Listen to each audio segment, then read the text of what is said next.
Hello guys, எல்லாத்துக்கும் வணக்கம். உங்கள் எல்லாரையுமே தமிழன் மோட்டோ சேனலுக்கு அன்போடு வரவேற்கிறேன். ஸோ இந்த வீடியோவில் வந்து பார்த்தீங்க அப்படின்னா பஜாஜினுடைய பிளாட்டினா 110 ஸோ கம்ஃபர்ட் டெக் அப்படிங்கக்கூடிய இந்த பர்டிகுலர் மாடலில் தான் வந்து சில கம்ப்ளைண்ட்லாம் இருக்குது.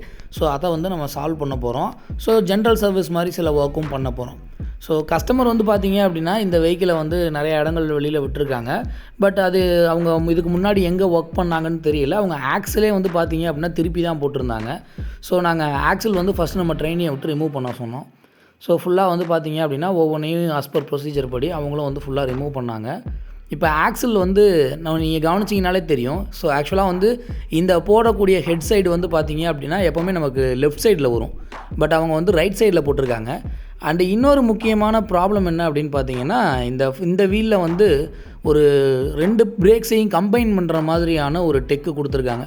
அதாவது இன்கேஸ் வந்து நீங்கள் ரியர் பிரேக்கை வந்து ப்ரெஸ் பண்ணால் கூட உங்களுக்கு ஃப்ரண்ட் பிரேக்கும் சேர்த்து ஒர்க் ஆகிற மாதிரியான ஒரு சிஸ்டம் வந்து கொடுத்துருக்காங்க. ஸோ இவங்க பார்த்தீங்க அப்படின்னா அதுக்காக சின்ன சின்ன விஷயங்கள்லாம் பண்ணியிருக்காங்க. அது வீடியோ பார்க்கும்போது உங்களுக்கே தெரியும். ஸோ இப்போ இந்த பிரேக்ஸ் வந்து பார்த்தீங்க அப்படின்னா ஃப்ரண்ட்டில் இருக்கக்கூடிய பிரேக் ஷூ வந்து ரீப்ளேஸ் பண்ண சொல்லியிருந்தாங்க கஸ்டமரு. ஸோ அதனால் அவரே வந்து பிரேக் ஷூ ஸ்பேர்ஸ் எல்லாமே வந்து கஸ்டமர்ஸே வந்து பை பண்ணி கொடுத்துட்டாங்க.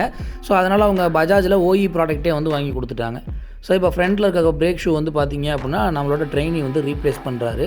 அதை தான் வந்து இப்போ நீங்கள் பார்த்துட்ருக்கீங்க.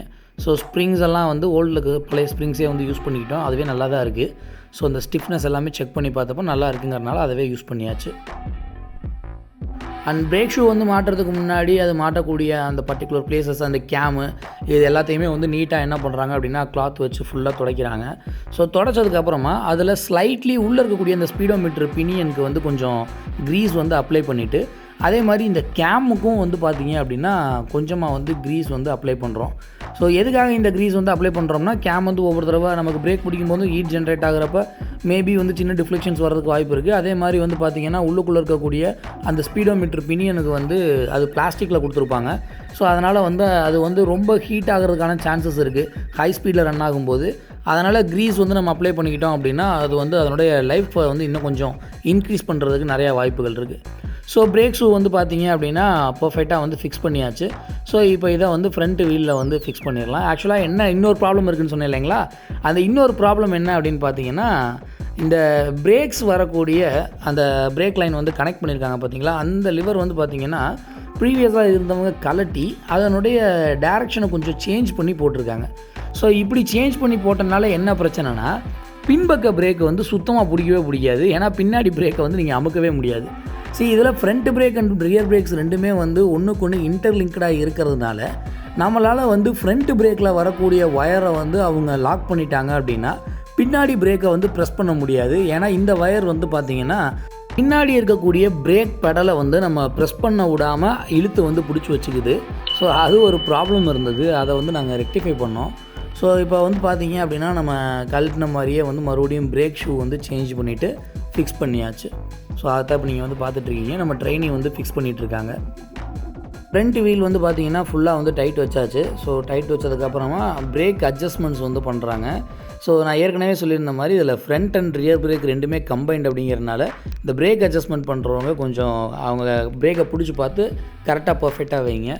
அண்ட் அடுத்து வந்து இப்போ சைட் டோரை வந்து ரிமூவ் பண்ணிட்டோம். ஸோ சைட் டோர் ரிமூவ் பண்ணது எதுக்கு அப்படின்னு பார்த்தீங்கன்னா ஆப்வியஸ்லி வந்து ஏர் ஃபில்டருக்காக தான். ஸோ ஏர் ஃபில்டரை வந்து ரீப்ளேஸ் பண்ண போகிறோம் அதனால். ஸோ இப்போ ஏர் ஃபில்டர்னுடைய அந்த ஸ்க்ரூஸ் எல்லாத்தையுமே வந்து நம்ம ட்ரெயினிஸ் வந்து பார்த்திங்க அப்படின்னா கழட்டிகிட்டு இருக்காங்க. ஆக்சுவலாக நாங்கள் வழக்கமாக வந்து ட்ரெயினிஸை வந்து ஸ்டார் ஷேப்பில் தான் வந்து ஏர் ஃபில்டர் ரிமூவ் பண்ணணும் அப்படிலாம் நம்ம சொல்லுவோம். பட் இது வந்து பார்த்திங்கன்னா உள்ளே கொஞ்சம் நிறையா கொஞ்சம் மோசமான விஷயங்கள்லாம் இருந்தது. என்னென்னா நம்ம வந்து இந்த ஏர் ஃபில்டர் ரிமூவ் பண்ணும்போது கீழே வந்து லைட்டாக ஏதோ பிசுன்னு ஒழுதுச்சு. என்ன அப்படின்னு பார்த்தோம்னா ஆயிலு தண்ணி க்ரீஸு எல்லாம் மிக்ஸ் ஆகிருக்கு. ஸோ இது எப்படி ஏர் ஃபில்டருக்குள்ளே போச்சு, இதுக்கு வந்து வேறு ஏதாவது ஹோல்ஸ் இருக்கா? நாங்களும் வந்து பார்த்தீங்க அப்படின்னா 2 பக்கம் இருக்கக்கூடிய அந்த ஏர் ஃபில்டர்னுடைய இன்லெட்டாக இருக்கட்டும், அதே மாதிரி கார்பரேட்டர் சைடு வரக்கூடியதாக இருக்கட்டும், ஸோ எல்லாத்தையுமே என்ன பண்ணோம் அப்படின்னா நாங்களும் ஃபுல்லாக தரவாக செக் பண்ணி பார்த்தோம். பட் எந்த பக்கமே வந்து ஒரு துளி கூட எங்களுக்கு வந்து ஆயில் லீக்கோ இல்லை ஆயில் ரிட்டர்ன் வர்ற மாதிரியோ ஸோ இந்த மாதிரி எந்த ஒரு ஃபீலுமே இல்லை. அப்போ எப்படி தான் இந்த உள்ளுக்குள்ளே வந்து இந்த கழிவுகள்லாம் வந்து போச்சு, இந்த கசடெல்லாம் விழுந்துச்சு அப்படின்றது எங்களுக்கு தெரியல. பட் ஈவென்ட்டோ இருந்தாலும் நம்ம ஃபுல்லாக வந்து பார்த்திங்க அப்படின்னா ஏர் ஃபில்டரை வந்து மாட்டுறதுக்கு முன்னாடி அதை பூராத்தையும் வந்து ஃபுல்லாக தொடச்சி முடித்ததுக்கப்புறமா புது ஏர் ஃபில்டரை எடுத்து அந்த புது ஏர் ஃபில்டர் எப்படி வந்து ஓல்டு ஏர் ஃபில்டர் ரிமூவ் பண்ணோமோ அதே மாதிரி புது ஏர் ஃபில்டர் எடுத்து அதை வந்து காடியில் போட்டு கரெக்டாக லாக் பண்ணி இப்போ ஏர் ஃபில்டரை வந்து என்ன பண்ணியாச்சுன்னா ரீப்ளேஸ் பண்ணியாச்சு. ஸோ அப்படி ரீப்ளேஸ் பண்ணதை தான் இப்போ நீங்கள் பார்த்துட்ருக்கீங்க. பட் ஈவன்ட்டோ ரீப்ளேஸ் பண்ணதுக்கப்புறமா அவுட்ரு கவர்ஸ் எல்லாத்தையுமே வந்து ஃபுல்லாக க்ளீன் பண்ணி தொடச்சிட்டு அதே மாதிரி இதில் வந்து பார்த்திங்க அப்படின்னா இந்த கவரில் வந்து ஓரிங்லாம் வராது. ஸோ சில மாடல்ஸில் வந்து அந்த ஏர் ஃபில்டர் கவரில் ஓரிங் வரும், இதில் வந்து அந்த ஓரிங்லாம் வராது. ஸோ கரெக்டாக சீட் பண்ணி நம்ம வந்து ப்ளேஸ் பண்ணிவிட்டு எப்படி ரிமூவ் பண்ணோமோ அதே மாதிரி வந்து திரும்பவும் எங்கள் ட்ரைனீஸ் வந்து ஃபிக்ஸ் பண்ணிட்டாங்க. ஸோ அதை இப்போ நீங்கள் பார்த்துட்ருக்கீங்க.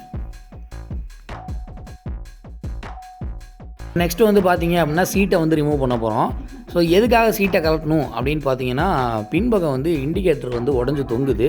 ஸோ அதை வந்து நம்ம ரீப்ளேஸ் பண்ணலாம் அப்படின்ட்டுருக்கோம்.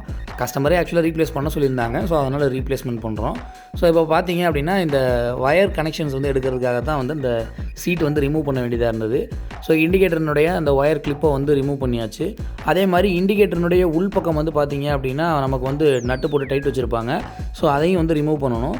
அதுக்கப்புறம் இந்த சின்னதாக வந்து பார்த்திங்கன்னா ஒரு ரப்பர் புஷ் மாதிரி இருக்கும். ஸோ அதுக்குள்ளே வந்து இந்த ஒயர்ஸ் வந்து நம்ம புஷ் பண்ணி அந்த பக்கம் எடுக்கிற மாதிரி இருக்கும். ஸோ ஒருத்தர் வந்து பேரலாக இண்டிகேட்டர் ஒர்க் பார்த்துட்டு இருக்கும்போதே பேட்டரியினுடைய வேல்யூ வந்து செக் பண்ணி பார்த்தோம். பட் பேட்டரி வந்து பார்த்திங்கன்னா சார்ஜ் வந்து ரொம்ப கம்மியாக இருந்தது.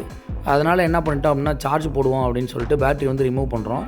நம்ம சேனலில் ஏற்கனவே சொன்ன விஷயம் தான். அதாவது எப்போவுமே பேட்டரி ரிமூவ் பண்ணும்போது ஃபஸ்ட்டு வந்து நெகட்டிவ் லைனை ரிமூவ் பண்ணிவிட்டு அதுக்கப்புறமா வந்து பாசிட்டிவ் லைன்ஸ் வந்து ரிமூவ் பண்ணுங்கள். அப்போ வந்து இந்த ஒயர் ஷார்ட் ஆகாமல் இருக்கும். ஸோ கிளிப்பை கழட்டிட்டு பேட்டரியை வந்து ரிமூவ் பண்ணியாச்சு. இதை வந்து சார்ஜ் போடுறதுக்கு வந்து இப்போ கொடுத்து விட்டோம். ஸோ சார்ஜ் போட கொண்டு போயிட்டாங்க ஸ்டூடெண்ட்ஸு. ஸோ அடுத்து வந்து பார்த்திங்கன்னா நம்மளுடைய பின்பக்கம் இருக்கக்கூடிய இண்டிகேட்டர் ரீப்ளேஸ் பண்ணுறதுக்காக கழட்டியிருந்தோம் இல்லைங்களா, அந்த இடத்துல புது இண்டிகேட்டர் போட்டிருக்கோம். ஸோ புது இண்டிகேட்டருடைய ஒயரை வந்து அந்த ரப்பர் புஷ்ஷில் வந்து உள்பக்கமாக எடுத்து அதை கரெக்டாக வந்து லாக் பண்ணி அந்த பாத் வழியாக கரெக்டாக கொண்டு போகணும், ஒயர் எங்கேயும் இது பண்ணிக்காமல். ஸோ எடுத்து கொண்டு போய் கிளிப்பு வந்து பார்த்திங்க அப்படின்னா ஃபிக்ஸ் பண்ணியாச்சு. ஸோ இதில் இன்னொரு முக்கியமான விஷயம் என்னென்னா அந்த ரப்பர் புஷ்ஷு வந்து பார்த்திங்க அப்படின்னா அந்த சின்ன பிளேஸில் கரெக்டாக போய் சீட் ஆகணும். அதை அந்த மாதிரி சீட் பண்ணுற மாதிரி நீங்கள் புஷ் பண்ணி உட்கார வைக்கணும். ஸோ அதை வந்து கரெக்டாக இது பண்ணிக்கோங்க. அடுத்து வந்து பார்த்திங்க அப்படின்னா பின்பக்கத்தில் இருக்கக்கூடிய டயரில் இருக்கக்கூடிய பின்பக்க பிரேக் ரியர் பிரேக்கை வந்து ரிமூவ் பண்ணுறோம். ஸோ என்ன ரீசன் அப்படின்னா அதில் பிரேக் ஷூ என்ன கண்டிஷனில் இருக்குது அப்படின்றது தெரியல. ஏன்னா நம்ம ரொம்ப நாளாக வந்து பின்பக்க பிரேக்ஸ் வந்து ஆப்ரேட் பண்ண முடியல அப்படின்னு சொல்லி அவங்க வந்து ரொம்ப நாளாக பேக் சைடு பிரேக் வந்து யூட்டிலைஸ் பண்ணாமே வச்சுருந்ததா சொன்னாங்க. ஸோ அவர் ப்ளஸ் கூடவே வந்து பார்த்திங்க அப்படின்னா கஸ்டமரே வந்து புது பிரேக் ஷூவும் வந்து என்ன பண்ணிட்டார் அப்படின்னா வாங்கிட்டு வந்துட்டார் பேக் வீலுக்கு. இதை எனக்கு ரீப்ளேஸ் பண்ணி கொடுங்க, எனக்கு அப்படியாவது வந்து எடுத்துச்சுன்னா போதும் அப்படிங்கிற மாதிரி. ஸோ அதனால் நாங்களும் சரின்னு சொல்லிட்டு பின்பக்க வீலை வந்து கழட்டி பின்னாடி இருக்கக்கூடிய ட்ரம்மை வந்து கழட்டி அந்த பிரேக் ஷூ வந்து கழட்டி பார்த்தோம். பட் லைனர் நல்லா தான் இருந்தது. பட் ஈவன்த்தோ இருந்தாலும் கஸ்டமருடைய ரெக்வஸ்ட்னால நாங்கள் வந்து புது பிரேக் ஷூ வந்து ரீப்ளேஸ் பண்ண வேண்டியதாகிடுச்சு. ஸோ பின்பக்கமும் வந்து பார்த்திங்க அப்படின்னா அதே மாதிரி மாட்டுறதுக்கு முன்னாடி ஃபுல்லாக க்ளீனாக தொடச்சிட்டு அதுக்கப்புறமா நம்மளுடைய பிரேக் ஷூவை வந்து எங்கள் ட்ரெயினில் வந்து உட்கார வைக்கிறாங்க. அதை இப்போ நீங்கள் பார்த்துட்ருக்கீங்க. அது எப்படி ஃப்ரண்ட்லேயும் நம்ம க்ரீஸ் அப்ளை பண்ணோமோ அதே மாதிரி பின்பக்கமும் வந்து கேமுக்கு வந்து பார்த்திங்கன்னா நம்ம வந்து க்ரீஸ் வந்து அப்ளை பண்ணிவிட்டு அதுக்கப்புறமா வந்து பிரேக் ஷூ வந்து உட்கார வைக்கிறோம். பிரேக் ஷூ வந்து ஃபுல்லாக ரீப்ளேஸ் ஆனதுக்கப்புறமா பிரேக் வந்து நம்ம அமுக்கணும்னா பிடிக்குதா அப்படிங்கிற மாதிரி ஒரு தடவை ப்ரெஸ் பண்ணி செக் பண்ணி பார்த்துக்கிட்டாங்க. ஸோ செக் பண்ணி பார்த்துக்கிட்டதுக்கப்புறமா நம்ம எந்த மாதிரி கலட்டினோமோ அதே மெத்தடாலஜி யூஸ் பண்ணி திரும்ப வந்து ரீஃபிக்ஸ் வந்து பண்ணிட்டோம். ஸோ பின்பக்க வீலை வந்து நம்ம கரெக்டாக அந்த டார்க் லெவல் மட்டும் கரெக்டாக பார்த்து வைக்கிற மாதிரி இருக்கும். ஸோ பின்பக்க வீலுக்கு அது மட்டும் கரெக்டாக வச்சிட்டோம்னா போதுமானது. அதே மாதிரி செயின் அட்ஜஸ்ட்மெண்ட் வந்து பின்பக்க வீல் கழட்டி பின்பக்க பிரேக் ஷூ கழட்டி மாட்டுறப்ப செயின் அட்ஜஸ்ட்மெண்ட் ஒரு தடவை செக் பண்ணிக்கிறது நல்லது. ஸோ இப்போ பேரலாக வந்து பார்த்திங்க அப்படின்னா பேட்ரி வந்து சார்ஜ் ஏறி முடிச்சிருச்சு. அதுக்கப்புறமா எடுத்துகிட்டு வந்திருக்கோம். ஸோ இப்போ பேட்டரியினுடைய வோல்டேஜ் எவ்வளோ இருக்குது அப்படின்னு செக் பண்ணி பார்ப்போம். ஸோ ப்ளஸ் அண்ட் மைனஸில் வச்சு செக் பண்ணி பார்க்கும்போது எங்களுக்கு அரௌண்டு ஒரு 13.36 வோல்ட் வந்து காட்டுது. ஸோ இந்தளவுக்கு வந்து சார்ஜ் ஏறி இருக்கான்றது ஒரு சின்ன டவுட்டு தான். இருந்தாலும் அந்த பேட்டரி நம்ம மறுபடியும் செக் பண்ணி பார்க்கணும். ஸோ இப்போதைக்கு நம்ம மாட்டிக்குவோம் அப்படின்னு சொல்லிட்டு மாட்டிட்டோம். ஸோ இப்போ அடுத்து வந்து பார்த்திங்க அப்படின்னா ஆயில் ரீப்ளேஸ்மெண்ட் பண்ண போகிறோம். So oil plus oil filter replacement. So எப்போவுமே வந்து ஆயில் ஃபில்டர் வந்து நம்ம ரீப்ளேஸ் பண்ணுறதுக்கு முன்னாடி அதை ஒரு 5 நிமிடங்களாவது வந்து சும்மா ஒரு ஆயிலில் வந்து கொஞ்சம் நேரம் டிப் பண்ணி வச்சுருந்தோம்னா முக்கி வச்சுருந்தோம்னா இது நமக்கு வந்து ஒரு பெனிஃபிட் இருக்குது. என்ன அப்படின்னா இந்த புது ஃபில்டரை வந்து அப்படியே டேரெக்டாக இன்ஜினில் நம்ம மாற்றிட்டு நம்ம அடுத்து இன்ஜின் ஆயில் வந்து மெஷர் பண்ணி ஊற்றுவோம். அப்படி ஊற்றும் போது இந்த புது ஃபில்டர் என்ன பண்ணிடுவோம்னா கொஞ்சம் ஆயிலை வந்து ஃபுல்லாக உள்ளே எடுத்து வச்சுக்கும். இது கொஞ்சம் ஆயிலை வந்து எடுத்துக்கும். அப்படி எடுத்துக்கிறதுனால நமக்கு இன்ஜின் ஆயில் குவான்டிட்டி வந்து குறையிறதுக்கு சான்சஸ் இருக்குது. அதனால் இந்த மாதிரி நம்ம உள்ளுக்குள்ளே போட்டு முக்கிட்டோம் அப்படின்னா அது தேவையான ஆயிலை இப்போயே எடுத்துக்கும். அதுக்கப்புறம் நம்ம மெஷர் பண்ணி ஊற்றும்போது இன்ஜின் ஆயிலினுடைய குவான்டிட்டி வந்து போதுமான அளவு சஃபிஷியண்ட்டாக இருக்கும். ஸோ இப்போ ஆயிலை வந்து பார்த்தீங்க அப்படின்னா ட்ரைன் பண்ணுறோம், ப்ரீவியஸாக இருந்த ஆயிலை. ஆயில் வந்து சொல்லும் போல் இதுவும் வந்து பெரிய அளவில் மோசம் அப்படின்னு சொல்ல முடியாது. விட்டோம்னா இன்னும் ஒரு 500 கிலோமீட்டர் ஓடும். பட் இருந்தாலும் கஸ்டமர் வந்து புது ஆயில் வந்து ரீப்ளேஸ் பண்ணிடலாம் அப்படின்னு சொன்னாங்க. ப்ளஸ் கூடவே வந்து அந்த ஆயில் ஸ்ட்ரெயினரையும் வந்து வெளியில் எடுத்தாச்சு. ஸோ வெளியில் எடுத்துகிட்டு ஆயில் ஃபுல்லாக வந்து ட்ரைன் பண்ணிகிட்ருக்கோம். ஸோ இது இந்த பக்கம் ட்ரைன் ஆகிட்டு இருக்கும்போதே பேரலாக வந்து பார்த்திங்க அப்படின்னா ஆயில் ஃபில்டரை வந்து ரிமூவ் பண்ணுறோம். ஸோ எங்கள் ட்ரைனி ஒருத்தர் வந்து பண்ணிகிட்ருக்காரு, அதை தான் வந்து இப்போ நீங்கள் பார்த்துட்ருக்கீங்க.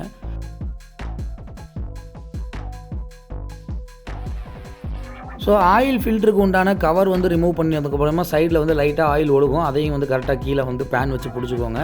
ஸோ அதுக்கப்புறம் ஆயில் ஃபில்டரை வந்து நம்ம என்ன பண்ணுறோம் அப்படின்னா வெளியில் எடுத்துகிட்டு நம்மளுடைய உள்ளே வந்து ஒரு பனியன் கிளாத் வச்சு ஃபுல்லாக தொடச்சிட்டு நம்ம வந்து ஆல்ரெடி போட்டு வச்சுருந்த அந்த ஆயிலை டிப் பண்ணி வச்சுருந்த அந்த புது ஆயில் ஃபில்டரை எடுத்து என்ன பண்ணுறோம் அப்படின்னா ரீப்ளேஸ் பண்ணுறோம்.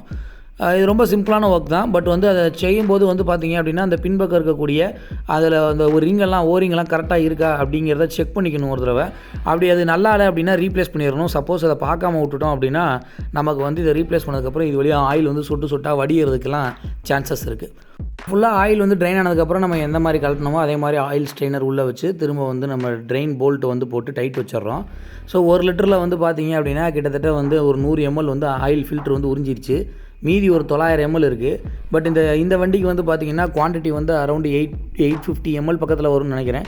ஸோ அந்த ரிமைனிங் இருக்கிறதுல வந்து ஒரு 800 ml நாங்கள் என்ன பண்ணோம் அப்படின்னா மெஷர் பண்ணி இன்ஜினுக்கு வந்து ஊற்றிட்டு நம்ம வந்து சைடில் இருக்கக்கூடிய அந்த லெவலப்பில் வந்து நம்ம குவான்டிட்டி வந்து செக் பண்ணிக்கிட்டோம்.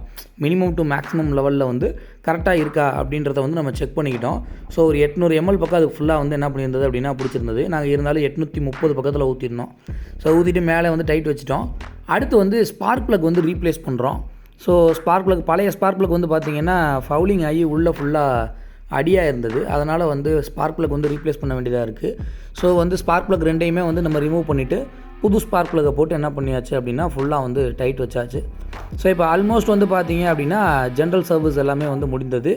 அடுத்து வந்து கஸ்டமர்கிட்ட வண்டி கொடுக்குறப்ப பலன்னு தெரியணும் இல்லையா, அதுக்காக வந்து என்ன பண்ணுறாங்கன்னா சைட் வாஷை வந்து சும்மா ரஃபாக வந்து ஃபிக்ஸ் பண்ணிவிட்டு மேலே வந்து சீட்டையும் ரஃபாக வந்து வச்சுட்டு என்ன பண்ணுறாங்கன்னா வாட்டர் வாஷ்க்கு வந்து எடுத்துகிட்டு போயிட்டாங்க. நாங்கள் எப்போவுமே வாட்டர் வாஷ்க்கு வந்து பார்த்திங்க அப்படின்னா ஒரு 2 வாளி வந்து யூஸ் பண்ணுவோம். ஒன்று வந்து பாடி துடைக்கிறதுக்கும் அண்ட் இன்னொன்று வந்து பார்த்திங்கன்னா சேஸஸ் வந்து துடைக்கிறதுக்கும். ஸோ சேஸில் அதுக்கப்புறம் அடிப்பகுதி டயர்ஸ் இதெல்லாம் வந்து பார்த்திங்கன்னா சின்ன கல்லெல்லாம் இருக்கும். ஸோ அதிலேயே தொடச்சிட்டு மறுபடியும் மேலே பாடியை வந்து துடைச்சோம் அப்படின்னா ஸ்க்ராச்சஸ் விழுகிறதுக்கு வாய்ப்பு இருக்குங்கிறனால இந்த மாதிரி 2 வாளி யூஸ் பண்ணுவோம். ஸோ அடுத்து வாட்டர் வாஷ் வந்து பார்த்திங்க அப்படின்னா ஃபுல்லாக சுமூகமாக முடிந்து விட்டது. வாட்டர் வாஷ் வந்து ஃபுல்லாக முடிச்சதுக்கப்புறமா பாலிஷ் எல்லாம் போட்டுட்டு வண்டி வந்து கஸ்டமர் கையில் கொடுக்கறதுக்கு தயாராக இருக்குது. ஸோ இவ்வளோ நேரம் உங்களோட பொன்னான நேரத்தை ஒதுக்கி இந்த வீடியோவை பார்த்த உங்கள் எல்லாருக்குமே நன்றி. வணக்கம்.